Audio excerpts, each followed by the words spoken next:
So I thought what I'd do today, for the boring lectures, I'm doing a musical one.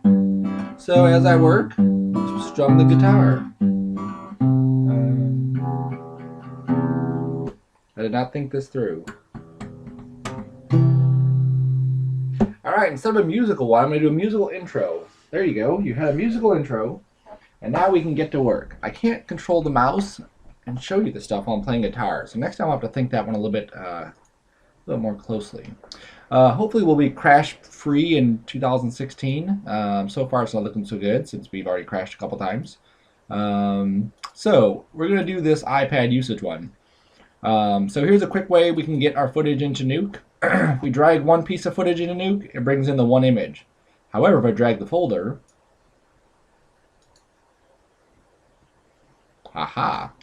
it also brought in all the images. Pretty amazing, right? All right, so I'm going to click down here. I'm going to hit S to set my project. I'm going to go to my project directory. I'm going to set it to 2560. For the name, I'm going to go into my 2D tracking, and I'm going to call this iPad track was up. Now, if I put my last name in there, that makes more sense. Okay, and then a .nk at the end. So that's where my stuff goes. And then I hit Control S to save it, and then I'm a happy campy. My size, I'm dealing with this footage. This footage is 1920 by 1080. So guess what this should be? You guessed it, folks. You win a prize. 1920 by 1080. Okay. Frames per second doesn't really matter in this case. We're just dealing with what we're looking at here. So it should be good.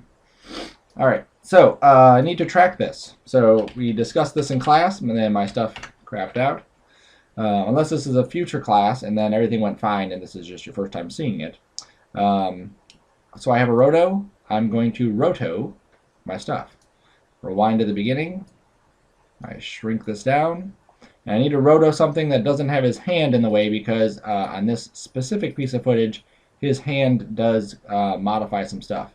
So I'm going to go outside of this box. I'm going to modify. I'm going to create a box out of here. There we go. I'm going to right click on Bezier. I'm going to say go ahead and planar track. And I'm going to go to the tracking tab.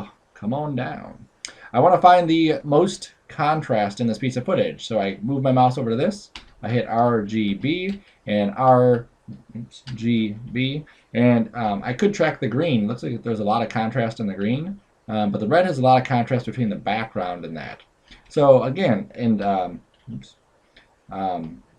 yeah, so let me all track the green. Okay.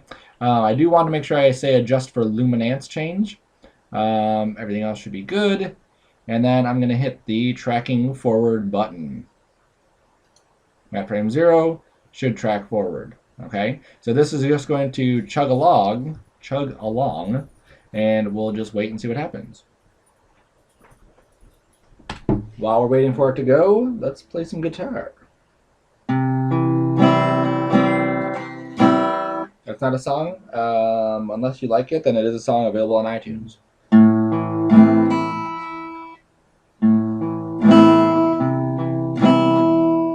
It sounds like something.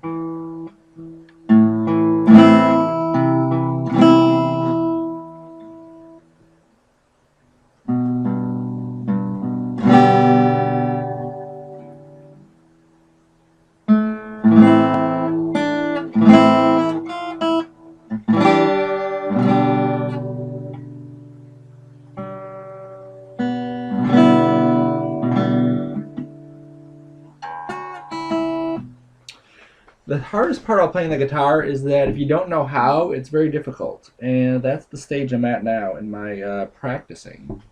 So let's go. Nope, that's not what I want to do.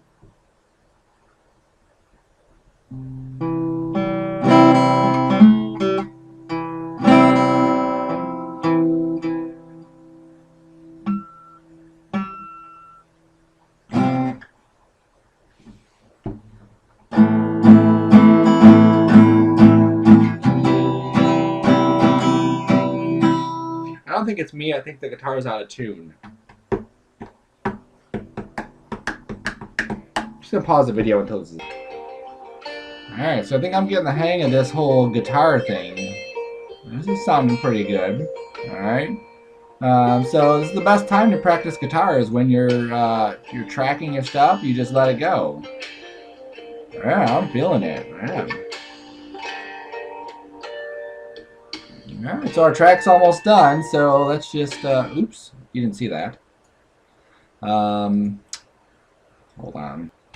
Alright, my tracking's done. I'll practice more on the guitar after this is done. Alright, so as I go through and I'm just looking at this stuff, you can see, looks like overall I did a really sweet job tracking, okay? So I'm happy with that track.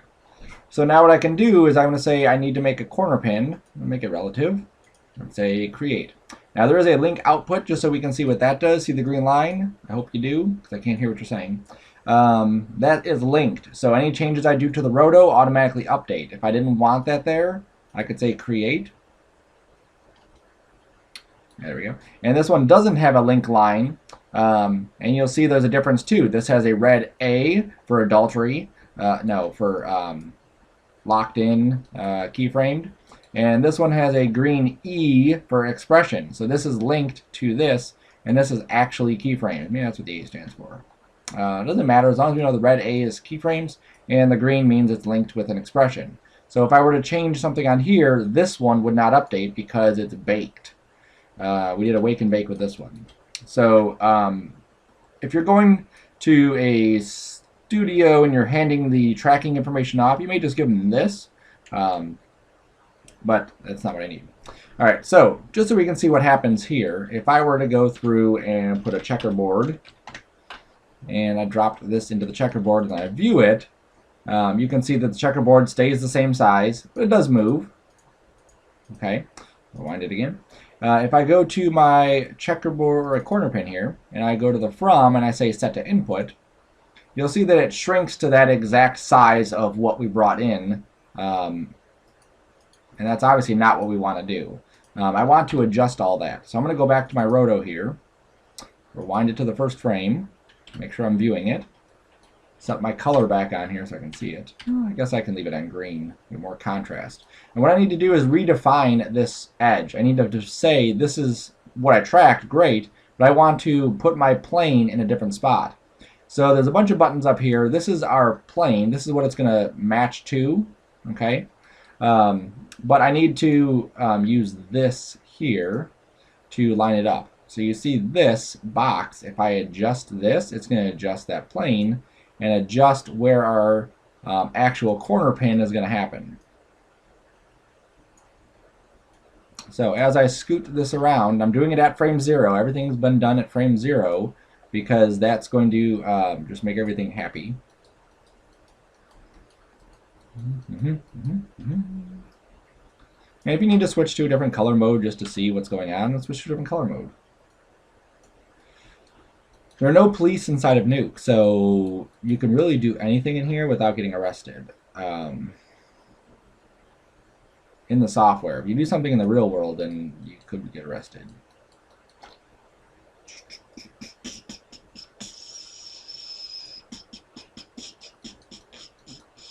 See, it's a good thing I turned the color on, because this bottom left corner is maybe a little bit too far over. This is like the world's longest side to a thing.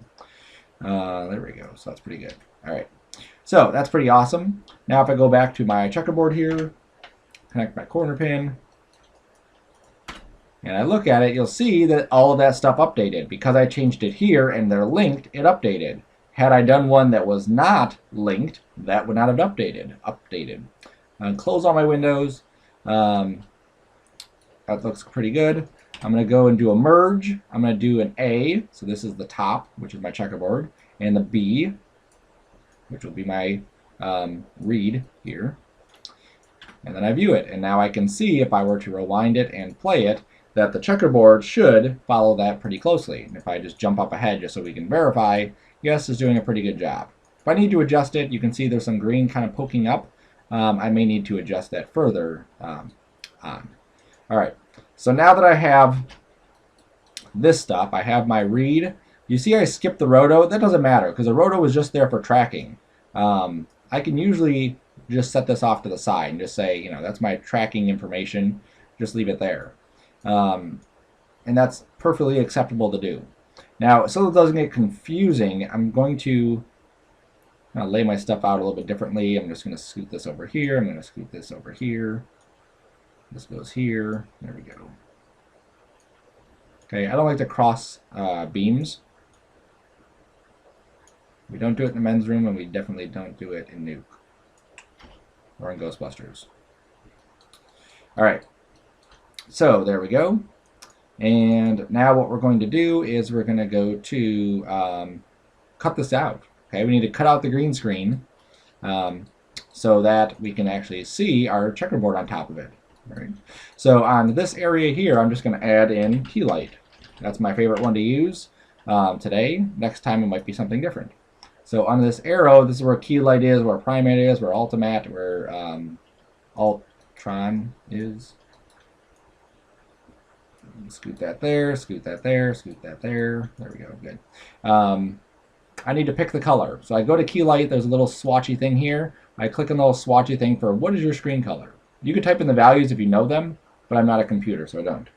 I'm going to use Control, Alt, and Shift. I hold all three of those down, and I click. Now I don't know what's going to be the best, so I'm going to hit A, and as I hit Control, Alt, and Shift, I can go through and try to find that best source of green. I can also drag a box, and this will do more of a range, so sometimes that works too.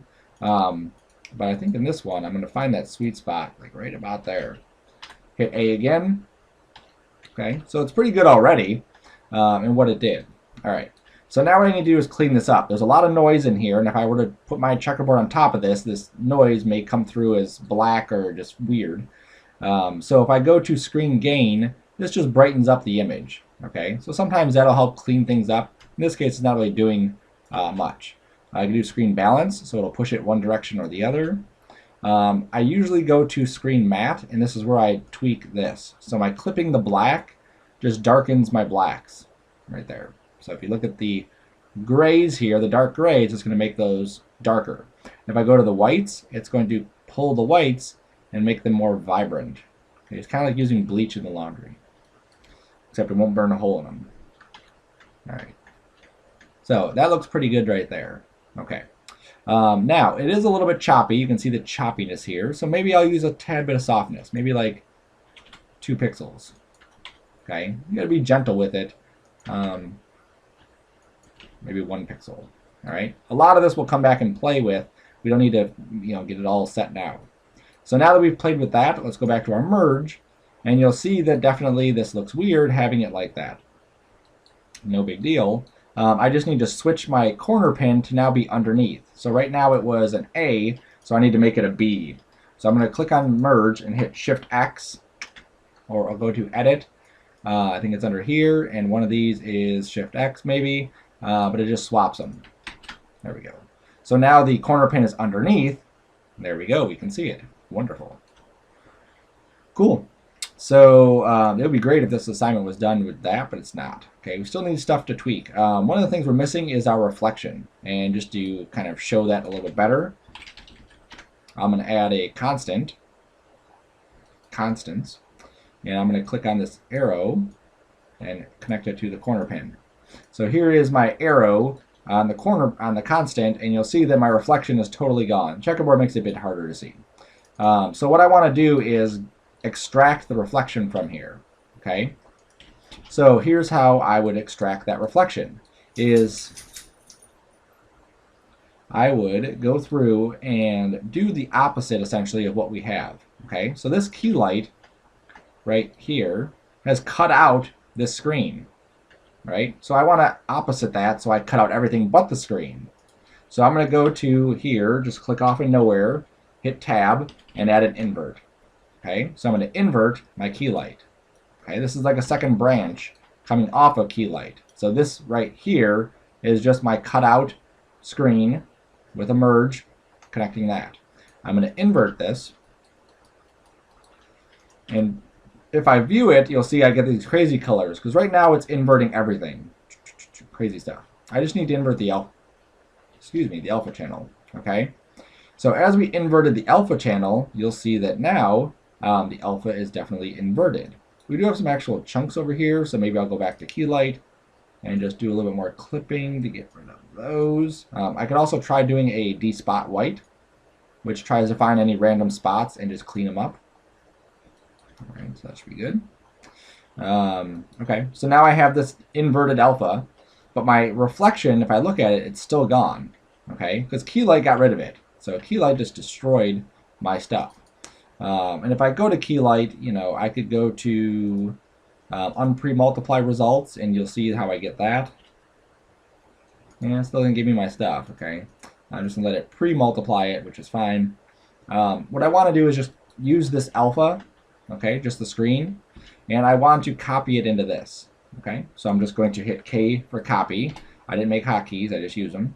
I'm going to click the A to my invert and the B to that, all right? So this is what I want to do with this. I want to tuck you right under here, but I don't want that B to cross, just like we talked about.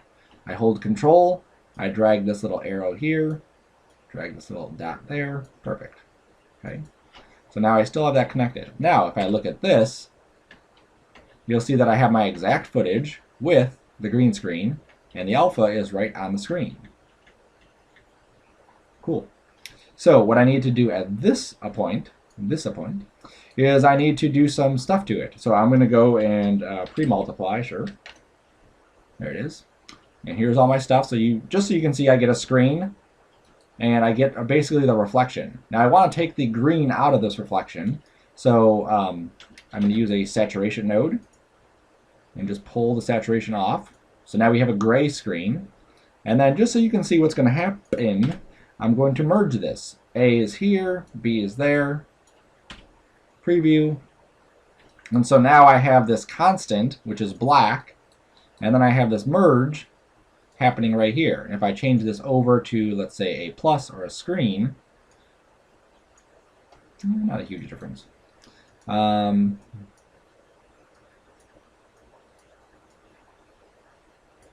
mask. Oops. Minus, yeah, plus is fine.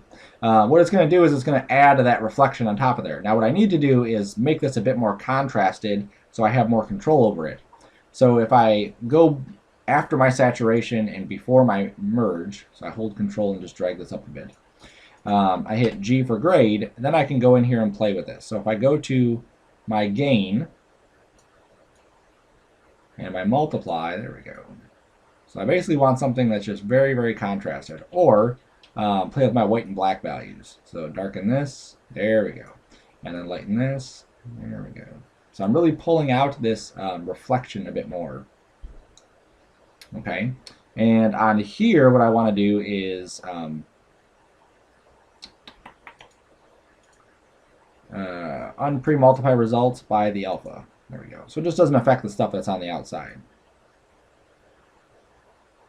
Okay, so essentially there's the reflection inside here. And just to play with it the other way, just to see if we get any different results. No, I think I like that the way that was.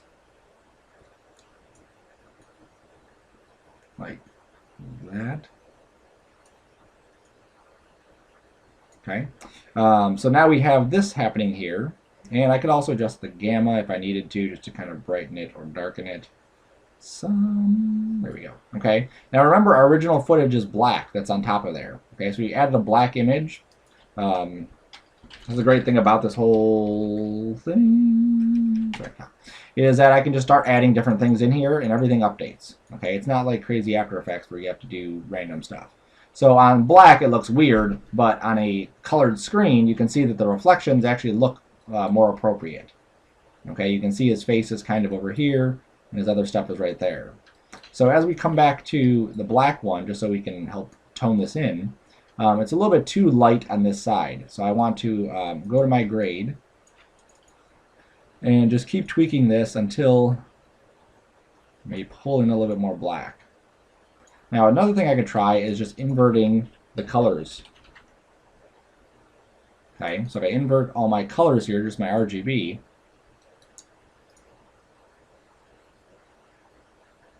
and then I go and play with my grade. that, you can see how dark this side is and then how light that is. So that now if I were to connect this to my color bars, you can see what this is doing. Now, it's doing it to the entire thing because my pre-multiply is up here. So all the other stuff that I've done is still affecting all of the stuff. So like my invert affects the entire thing, not just the one. So if I grab my invert, oops, put it before that, cut my pre-multiply, paste it in after that. There we go. Okay, so I just put my pre-multiply at the very end of all this stuff. And then I can go through and look and see what happens. Okay, so here's my saturation gone.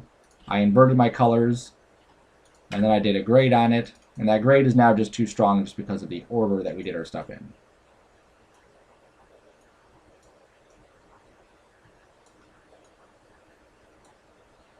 Oh, my gamma. There we go. We really lost all our stuff here. Multiply.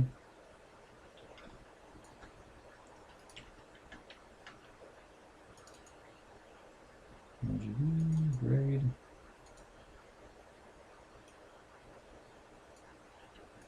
Let's make sure we're looking at the pre-multiplied results so we can see this.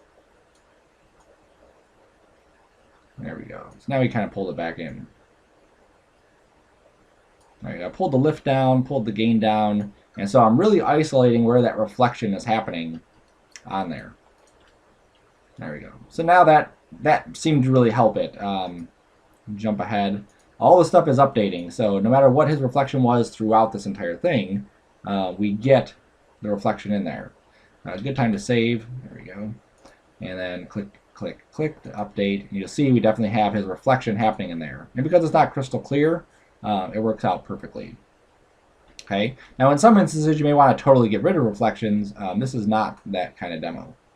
All right. So I inverted my alpha channel from my key light, and then I copied it to my original footage. That way I get a piece of footage right here that has the reflection, and it has that alpha channel. Okay, and then I desaturated it, I inverted the colors, and then I did a grade on it just so that I could have the black here and the white there. Okay, so his white is basically the reflection. And then I pre-multiplied it to cut it out, and then I merged on top. Now look at the pre-mult, you can see there's a tiny little edge right here. I don't like that. So if I go to my grade, I'm just going to verify that the alpha channel is not being adjusted, which it's not. Okay, and if I do unpre-multiply by alpha, you'll see I get an even stronger edge, which I don't want. What I can do is I'm going to go back to this key light, and I'm going to add in what's, I'm not going to add in, I'm going to go to the key light, and I'm going to just dilate. So if I did 1 pixel, you see how it edged that off. 2 pixels, there we go, that should be good. And so that should be decent there. All right, so back to here. There we go. Okay, so now adding in that reflection, it just adds another level to our animation that we have. Okay, now when I did this erode here, it's doing a couple things. One is that it's making this checkerboard happen in a different spot. It's actually like squeezing it in a little bit. Okay, which is why we have this outline around the finger, because if I go back to key light here and I take this dilate off, you'll see that the finger doesn't get that. Okay, so basically I need to erode just this area there. So I'm going to click off, do an erode filter, and drop that into this mix. There it is. I can drop this, and this down.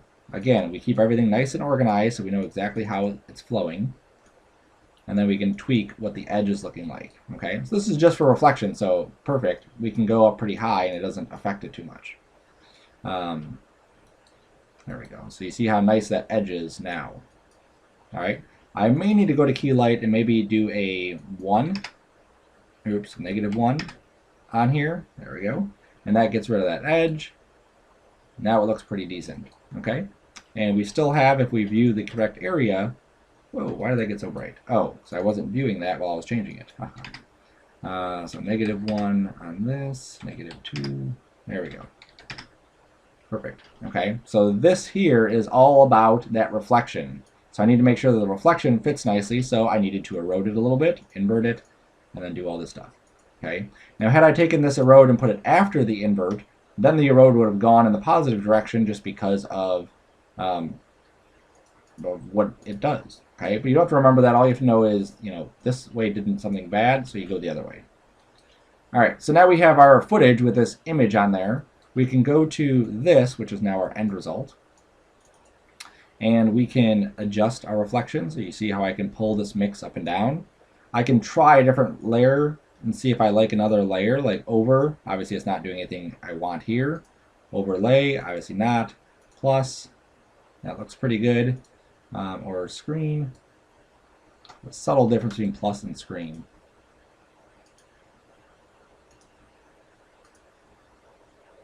All right, that's fine there. Okay, so I'm going to stick with screen. That one seems to be acceptable. I'm going to let Nuke crash. So there goes crash free in 2016.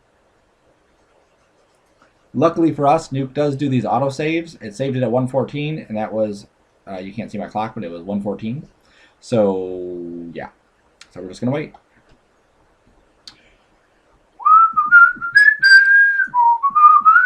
Nuke says, do you want to restore? Of course I do. I'm not an idiot. And there we go. Let me go back and reopen it. Oops. C drive. Users. Desktop.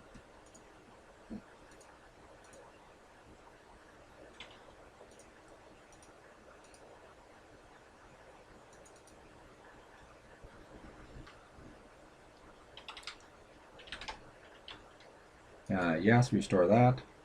There we go. Whew. Save it a couple more times just to make sure. All right. So I left it on screen. I can play with the mix here to control how much is happening there if I need to. And as I play with the mix, you'll see that there's a little X that pops up on this. So as it's 1, there's no X, but as I scoot it down, there's definitely an X. Okay. And even my arrows here, as I click on this, you can see the arrows are dimming, letting me know that, hey, you have this mix turned down some. Okay. So for now, I just like to leave it and be happy with the way it is. All right. So what I need to do now is I need to create a screen. Right now, I don't want to use those color bars. Checkerboard was fine for for fun, but I need to add something else into this mix. So I'm going to go to where this constant is, and this is going to be the starting point for all my other stuff. So I'm just going to make a little branch right there, and I'm going to start adding some stuff to it. So I'm going to start with a white image. So if I go to the color, crank it up to white, you can see it's white. Okay, that shouldn't have surprised you. If it did, I'm sorry. Talking too fast. All right. So what I need to do is track his movement. So where his finger moves, I need to do that. So if I hit the down res here just to like 1 to 8, should be good. And I'm going to hit play. And actually, let's just skip all that. Let's just go right to the original footage with it down resed and hit play. That way it's not going to calculate all the stuff we're doing. And all we need to do at this point is figure out what's moving where.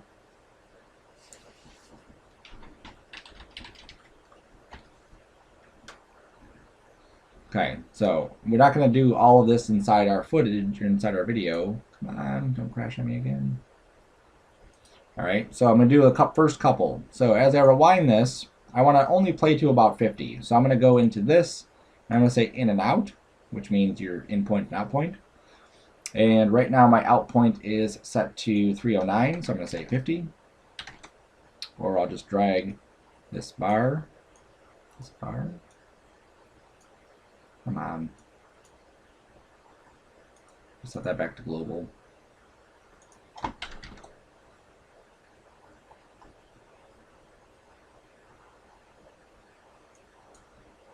One of those things where it doesn't work for you until you don't want it to work for you. There we go. So I grab the bar and I'll do that. Okay, so it's about 50. So now when I rewind this and hit play, what it should do is just play 250 and then rewind. Okay, because I'm just focusing on this area right now. So as I focus on this area, what I want to do is see where his finger touches. Right? About at frame 6. So I'm going to say touch. I put touche. 6. Release.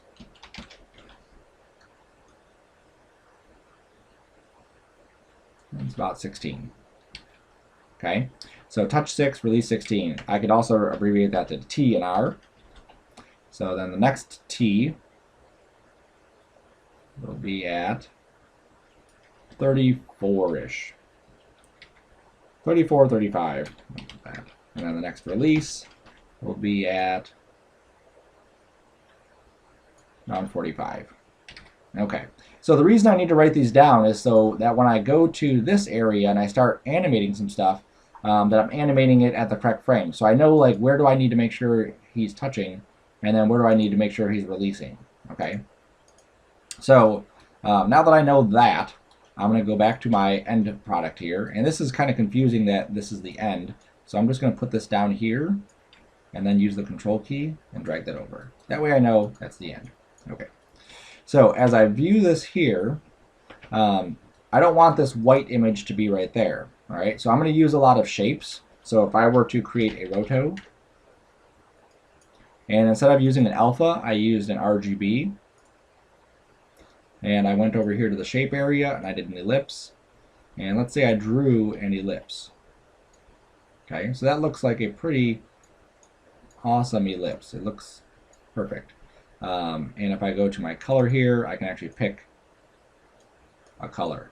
And because of where this is all set up, you'll see that it matches perfectly with everything. It's like it's under his finger. If I change this back to 1:1, you'll see how it's under his finger and all lined up.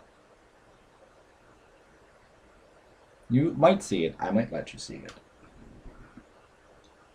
There we go. So now we can see it's right under his finger. Perfect. I'm just going to set this back to maybe 1:4 this time. But if I go to my roto here and I view it, you can see in order for this to turn out to be that, it's like deforming it. Which is typically not a huge deal, but when I start getting into typing and whatever else, that's going to be an issue. So I need to fix some of my stuff. So my constant is 1920 by 1080, and then when it corner pins it, it's crashing again. Can we cut a break, Nuke? Can we get a break? iPad track.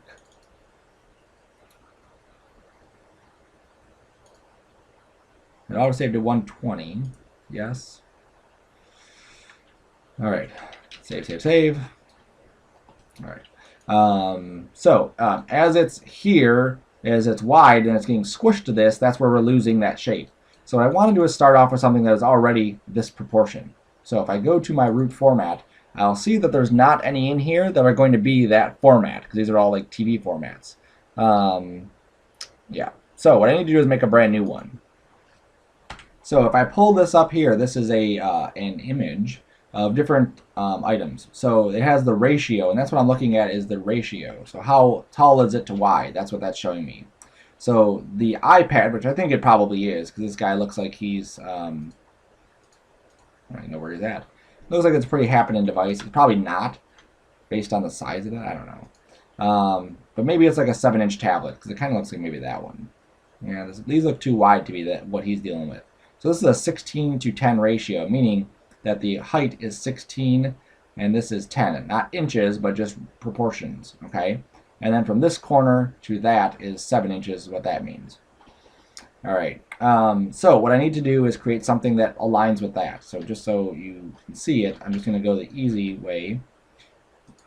Where's all my stuff? If I made this screen size tablet, and it was 16 by 10, so if I went to 1600 by 1000, that should give me the right proportions. Oops. Sorry, wrong way. 1000 to 1600. So if you see the aspect here says 5 to 8. Which, why didn't I write that? 16 / 10? I don't know. All right, so that looks about right. So we'll hit OK. And there it is. And this is what we get. Now, if I look at my roto here, it's going to be squished because it was drawn incorrectly. So I'm going to delete the roto. I'm going to draw a new roto shape in here. And this roto shape will be a circle. Okay, so I hold Shift and it makes a circle, and then I can come over here and I can color that circle whatever color I want. Green.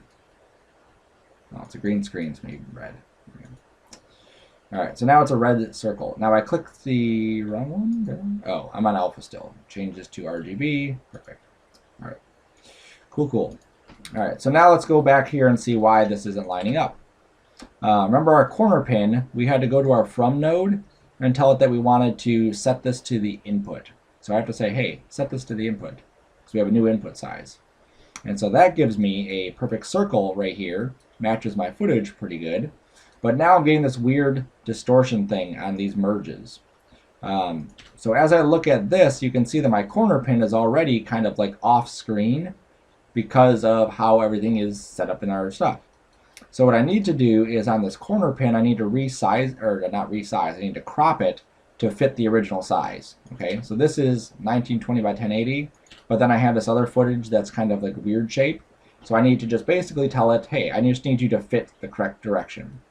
So after this, I'm going to add a crop node. Okay, so this will come in, scoot these down, and this. Okay. So I'm going to say, hey, crop this to, not that, 16 by 9. I'll just type it in, 1920 by 1080. Okay, and then the stuff is 00 1920 by 1080. That's my stuff. And then I will just say reformat. There we go. Okay, so now if we look at this end result, now it's going to be perfectly lined up on there. And then we just have to adjust where our rotos and stuff are. So if I double click my roto now, and I click on my ellipse, there it is. So now I can just move, oops, grab it, move it over. Now I don't typically like to animate by grabbing this ellipse and just moving that where it needs to go. I usually like to use a transform node to do that. So what I'm going to do is I'm going to cut my roto, paste my roto out here, and add a transform node that I will then merge into this. Sounds complex, but it's really, really not. Okay. We get a box around it because my roto is set up to be just RGB. If I tell it RGBA, the box goes away. Okay. Now it is getting cut off here. So if I go to my transform, oops, pull it down to the middle. Oh, it's getting cut off because of that. I just need to make sure that my roto is not clipped. There we go. Just undo until it goes back to where that is. Set my roto to not clipped. Good. Okay. So I don't have to worry about that. All right. So back to here. Good. All right. So now I have my roto. It goes into a transform, which merges in. Okay. If I added the transform after this, it would actually transform the entire screen. Close all these things. It would transform the entire screen off of there, and I don't want that. I just want the roto to be transformed so I could then animate this moving with the guy's finger. Okay, so that's what I did that for. So let me go back to my transform and just delete it and add a new one in here. Perfect. Okay. Now what I want to do is keep this right on top of his finger. So I hold Control, and that will allow me to move the pivot right on top of it. Now it's going to be a little bit off because of how this setup is as far as what it's looking like, but guaranteed it's going to be perfect. All right, so go back to that. Okay, so we set up our, save this again. We set up our touch at frame 6, our release at 16. So our touch is at frame 6. Let me shrink this down again because that undid that. And our release is at 16, so I'm going to go to frame 16. Oops, sorry, I'm going to go to 6 first because I never set any keys on my transform. So I'm going to right click on my graph here and say set a key. I'm going to go to frame 16. And come on, still thinking. Let me take this down to like 1 to 8. There we go.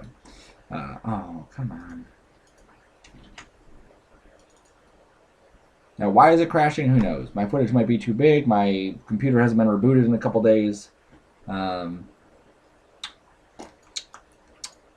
Did not like my music playing. That would hurt, but I would accept that as a viable reason to crash. Set that back to 1 to 8. Okay. Back to my transform. We'll set our key. Save. We'll go to frame 16 after we shrink this into 15. Save. Frame 16. There we go. I'll pull this down. And I'm trying to keep it straight because I know that this is probably going to be like a bar is what he's clicking on, right? So now if we watch this,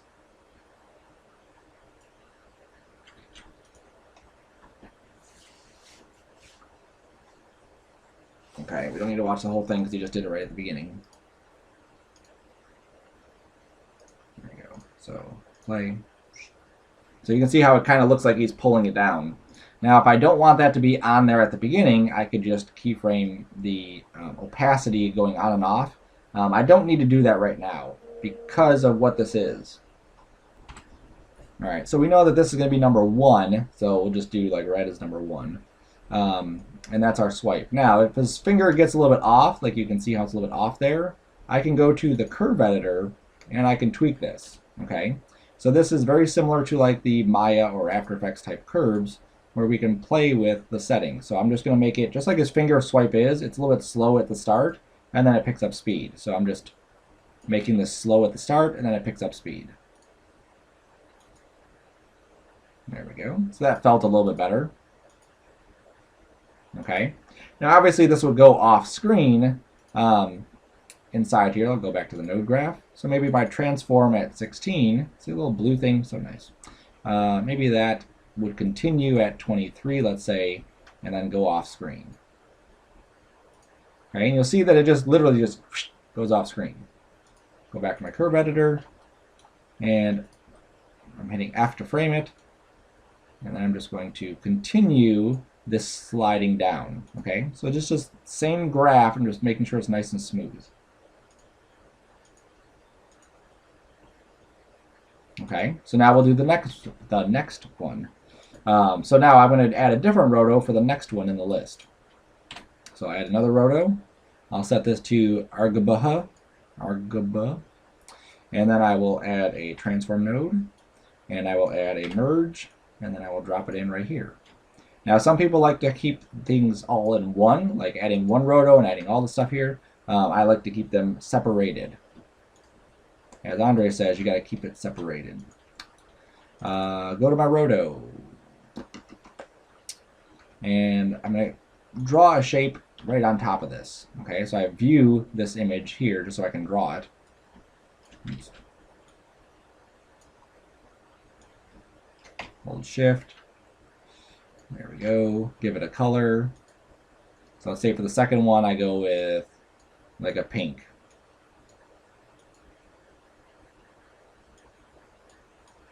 There we go. Okay, he doesn't have that many swipes, so we can use like shades of red, shades of gray, whatever you want to use. Go to my transform node, hold control, drag this to the center of my stuff. Cool beans. Is cool beans still a thing? I like cool beans. There we go. So now our next one, our next hit is at 34 and 35 to 45. So let's go to 34, 35. Let's save. Let's go to our transform and scoot it over. There we go. And we'll set a key. We'll go to 45 here. We'll pull that down. We're going to automatically set our other key. We'll go to the curve editor. We'll just pull that side up like this. Pull this side up like that.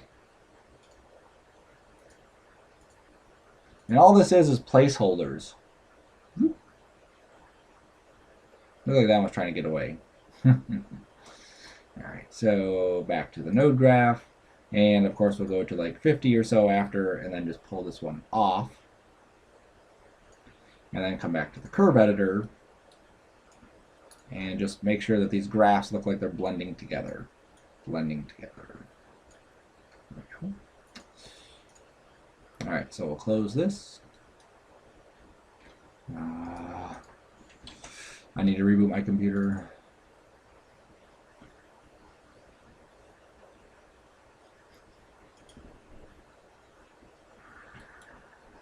Let's see where we left off. Go to the curve editor.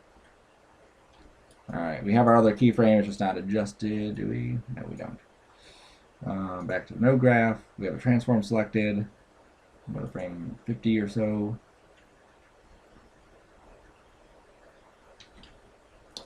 Hold this off screen. Save, go back to the curve editor. I'll just pull that down some. There we go. Alright, so now we rewind. I don't want the pink one. See, now it's getting kind of cluttered. I don't want the pink one on right here. So I know that it pops in at about 46 or 36. So I'm just going to go to 34 and turn the mix off. Set a key. Go to 35 and then pull the mix back on. Okay, I'll do the same thing for the other one just so I can kind of keep them separated. So this is at frame 5. It's off. And then at frame 6, it's on. There we go. Save again. Let's shrink our footage to 50-ish. Let's hit play. Boop. Boop. So now you can see it looks like he's dragging this stuff down. So now the whole purpose of this is placeholders. What's happening when, where, why? Okay, so we know that he's dragging something inside here, and this gives us an indication. Now when we do the actual animation for the screen, we're not going to work on it like this because this is actually very awkward to work, especially with all these crashes in here. I want to work here, right here. I want to be able to go to this piece of footage and see exactly what's happening, and then I can control all my animation right here. So if I want to put a bar across here, I can make a bar, bring it in, drop it on, and then animate that bar, or create a menu, or do whatever. Okay? So it's a very simple way to do that. And I can also add in just a little bit of motion blur on these things. So on the transforms, I can pull my motion blur up. All right, so now let's close that. Save. So now you'll see we have a little bit of motion blur on there that we didn't have before. The red might be a little bit more apparent on motion blur. There we go. Okay, so you'll do that throughout the entire piece of footage, tracking all of these things. So by the time you're done, every time his finger hits the screen and swipes or does something, you need to have some sort of indicator on there. And the indicator may even be just a blob. It might just be a random shape that happens inside of this. Okay, so it might be, let's go and reset this to input. There we go. Why isn't that reading my input? Reset this to global. There we go, that's fine. And now if we go to save and jump ahead, I believe over here, we have more like clicking stuff happening than we do like actual swiping. Let's just go to footage itself and double click. And that might be quicker. Alright, so here's the video. So it's a lot of swipe, swipe, swiping. Little indecision in swiping, going up swiping. Alright, so you're going to have to plan out something too that you want to happen on the screen for that video. So once we have this all set up, then we can move on to the next part of actually building all of those assets. So you can just take the rest of the time and finish building up all that stuff. Awesome possum.